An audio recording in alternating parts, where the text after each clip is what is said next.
ഈശോ മിശിഹായിലേറ്റവും സ്നേഹം നിറഞ്ഞ മാതാപിതാക്കന്മാരെ, സഹോദരി സഹോദരങ്ങളെ, വാത്സല്യമുള്ള കുഞ്ഞുങ്ങളെ, യോഹന്നാൻ്റെ സുവിശേഷം 21 അധ്യായം 15 മുതലുള്ള വാക്യങ്ങളിലൂടെ സ്നേഹത്തിൽ സ്നാനപ്പെടാനായിട്ട് കർത്താവ് നമ്മളെ വിളിക്കുകയാണ്. ഈ വചനഭാഗത്തിൻ്റെ പശ്ചാത്തലം തിബേരിയോസ് കടലിൽ തീരത്തെ അത്ഭുതകരമായ മീൻപിടുത്തത്തിന് ശേഷമുള്ള പ്രാതലും അതിനുശേഷമുള്ള സംഭാഷണങ്ങളാണ്. ഈശോ പത്രോസിനെ ഒരിക്കൽ കൂടെ ഒന്ന് കഴുകി വിശുദ്ധീകരിക്കുകയാണ്. പെസഹായിൽ ഈശോ പത്രോസിൻ്റെ പാദം കഴുകാൻ അടുക്കുമ്പോൾ പത്രോസ് പറയുന്നുണ്ട്, കർത്താവേ, നീ എന്നെ കഴുകരുത്. ഈശോയുടെ മറുപടി, ഞാൻ നിന്നെ കഴുകുന്നില്ലെങ്കിൽ നിനക്ക് എന്നോടുകൂടെ പങ്കില്ല. ആ പത്രോസിനെ ഈശോ രണ്ടാമതൊന്നുകൂടെ സ്നേഹത്താൽ കഴുകി വിശുദ്ധീകരിക്കുകയാണ്. നമ്മളിന്ന് വചനത്തിൽ വായിച്ചു തുടങ്ങി ഇങ്ങനെയാണ്. പ്രാതൽ കഴിഞ്ഞപ്പോൾ അവൻ അവരോട് ചോദിക്കുകയാണ്. തിബേരിയോസ് തീരത്ത് ഈശോ ഉഷസ്സായപ്പോൾ മുതൽ അവനിവിടെ നിൽപ്പുണ്ട്.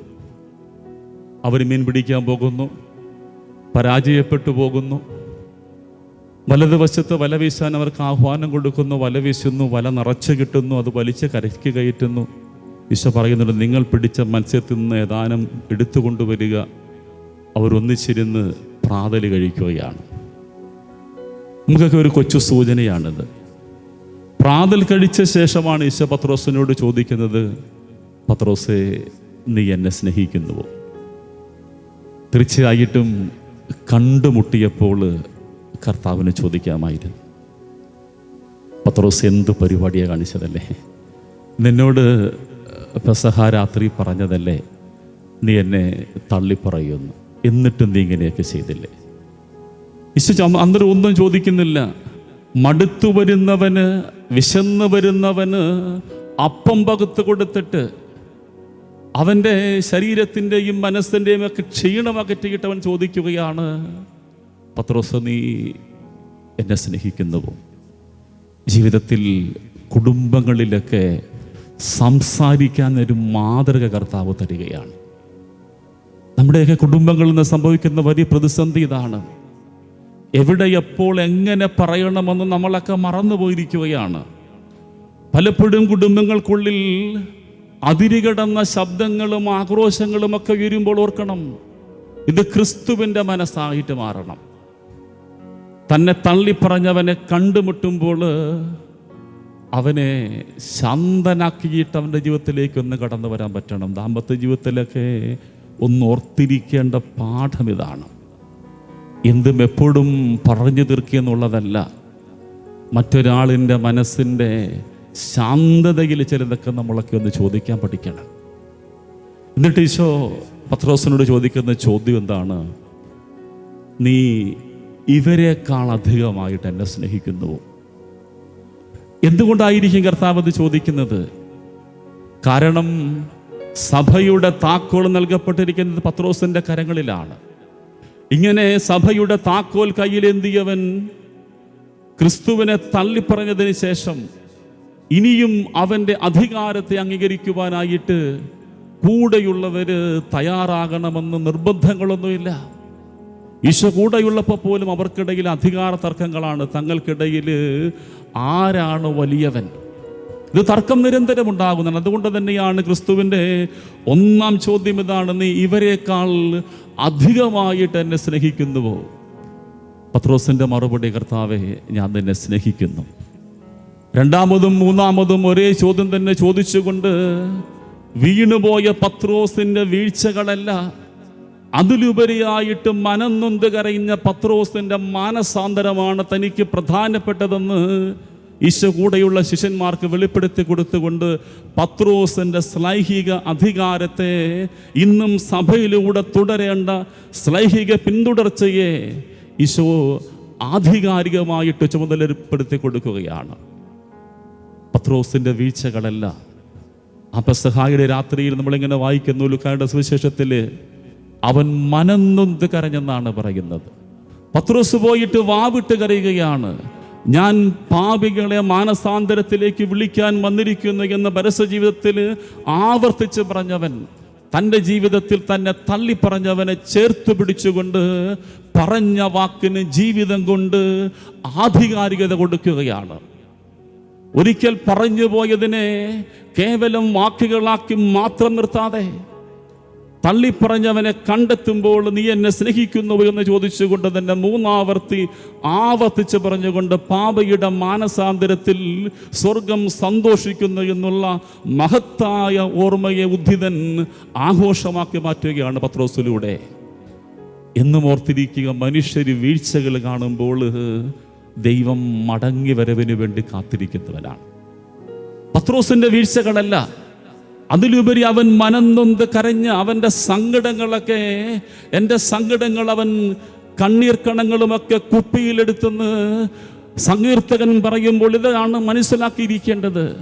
വീഴ്ചകൾക്ക് നടുവിൽ സങ്കടപ്പെട്ടുകൊണ്ട് മനം തൊന്നുകൊണ്ട് അവനെ വിളിക്കാൻ കഴിയുമ്പോൾ ദൈവം നിന്റെ ജീവിതത്തിൻ്റെ കുറവുകളൊക്കെ അനുഗ്രഹങ്ങളാക്കി മാറ്റുകയാണ്. തമ്പുരാൻ്റെ മുൻപിൽ ചിലതൊക്കെ ഏൽപ്പിക്കാനായിട്ടുള്ളതിൻ്റെ ആധികാരികത എന്ന് പറയുന്നത് കഴിവുകളല്ല.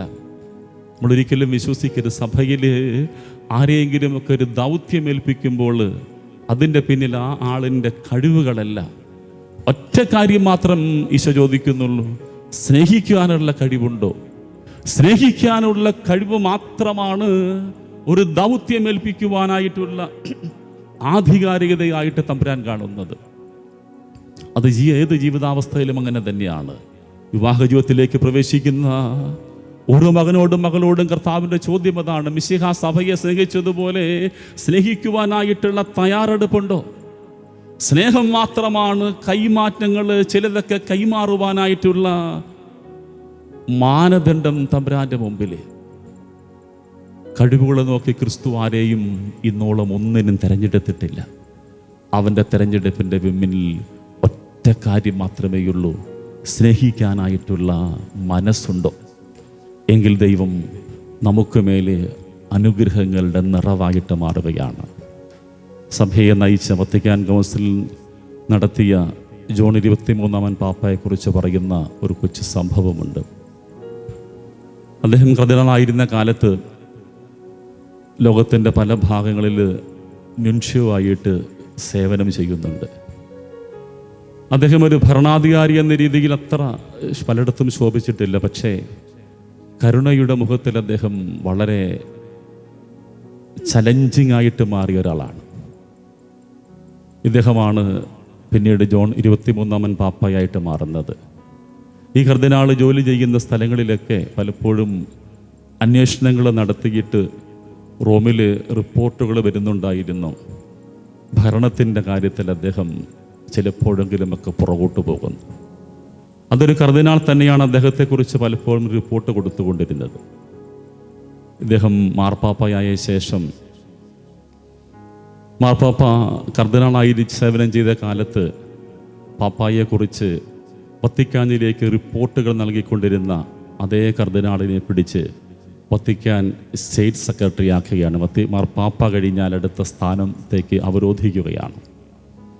ഈ അപ്പോയിൻമെൻ്റ് കിട്ടുമ്പോൾ ആ കർദിനാൾ പാപ്പായോട് ചോദിക്കുന്നുണ്ട്, അങ്ങേക്കറിയാം കഴിഞ്ഞ വർഷങ്ങളിലെല്ലാം അങ്ങയെക്കുറിച്ച് വത്തിക്കാൻ കാര്യാലയത്തിലേക്ക് റിപ്പോർട്ട് നൽകിയ ആൾ ഞാനാണ്. എന്നെ പിടിച്ച് അങ്ങയുടെ കൂടെ ഇരുത്തിയാൽ എന്താ അവസ്ഥ? പാപ്പ കൊടുക്കുന്നൊരു മറുപടിയുണ്ട്, അങ്ങ് മിശിഹായെ സ്നേഹിച്ചു, അങ്ങ് സഭയെ സ്നേഹിച്ചു, അതുകൊണ്ട് എന്നെക്കുറിച്ചുള്ള മറുപടികൾ വത്തിക്കാനിലേക്ക് കൊടുത്തു. ഇങ്ങനെ ഒരാളെയാണ് ഇന്ന് സഭയ്ക്ക് ആവശ്യം, എനിക്ക് ആവശ്യം. എന്നെക്കുറിച്ച് എന്തു പറഞ്ഞു എന്നുള്ളതല്ല, മിശിഹായെക്കുറിച്ച് അങ്ങ് ചിന്തിച്ചു, അതാണ് ഇന്ന് നമുക്ക് ആവശ്യമായിരിക്കുന്നത്. തന്നെക്കുറിച്ച് നിരന്തരം റിപ്പോർട്ടുകൾ കൊടുത്ത ഒരാളെ ചേർത്ത് പിടിച്ചുകൊണ്ട് മിശിഹായുടെ പ്രതിപുരുഷനായിട്ട് അദ്ദേഹം മാറുകയാണ്. ഇതാണ് സഭയിലെന്നും നിലനിൽക്കേണ്ട പൗരോഹിത്യവും സ്നേഹത്തിൻ്റെ കൂട്ടായ്മയും. കുടുംബങ്ങളിൽ നിലനിൽക്കേണ്ട സ്നേഹത്തിൻ്റെ കൂട്ടായ്മ ഇതാണ്. തള്ളിപ്പറയുന്നവനെ അണച്ചുപിടിക്കുന്ന സ്നേഹമായിട്ട് മാറണം. ആ സ്നേഹം ഇന്ന് നമ്മളിലേക്ക് കർത്താവ് നൽകുകയാണ്. ഈ പരിശുദ്ധ കുർബാന അർപ്പിക്കുമ്പോൾ നമ്മൾ ഓരോരുത്തരിലേക്കും ഇറങ്ങി വരുന്ന ആ പരമമായ സ്നേഹം അതാണ്. എല്ലാം അറിഞ്ഞപ്പോൾ അവൻ നമ്മളെ സ്നേഹിക്കുകയാണ്. നമുക്ക് ദിവസം ഒന്ന് പ്രാർത്ഥിക്കാം. വീഴ്ചകളെല്ലാം മടങ്ങി വരവിൽ കാത്തിരിക്കുന്ന തമ്പുരാൻ്റെ തിരുമുഖം ധ്യാനിച്ചുകൊണ്ട് ഈ പരിശുദ്ധ കുർബാന അർപ്പിക്കുവാൻ നമുക്ക് പ്രാർത്ഥിക്കാം. ദൈവം നമ്മെ എല്ലാവരെയും സമൃദ്ധമായി അനുഗ്രഹിക്കട്ടെ. ആമേൻ.